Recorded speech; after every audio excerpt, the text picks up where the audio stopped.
घोटकी में नाकारा एपीसी वधिक हिक जवान का हयाती खसे वरती। कच्चो बिंडी वारे इलाइक़े में पुलिस मुक़ाबले दौरान गोलियूं एपीसी में आर पार थी वयूं। एक पुलिस एहलकार शहीद ऐं ॿियो ज़ख़्मी थी पियो आहे।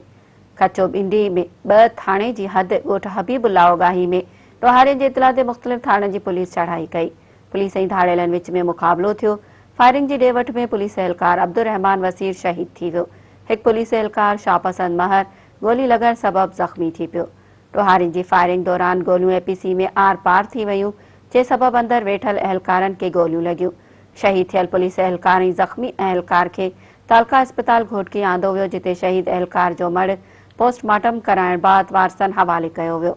पुलिस ऐं धाड़ेलनि विच में मुक़ाबले दौरान पुलिस जी पत वाइकी थी वई। नाकारा एपीसी हुअण करे गोलियूं बख्तरबंद गाॾी मां आर पार थी वयूं। वाक़े खां पोइ मुख़्तलिफ़ थाणनि जी पुलिस डीएसपी घोटकी हाफ़िज़ अब्दुल कादिर चाचड़ जी अॻवानी में पहुची वई। शहीद थियल पुलिस एहलकार शहर जे वसीर मोहल्ला जो रहवासी आहे। खेसि 2 पुटनि जो औलाद आहे।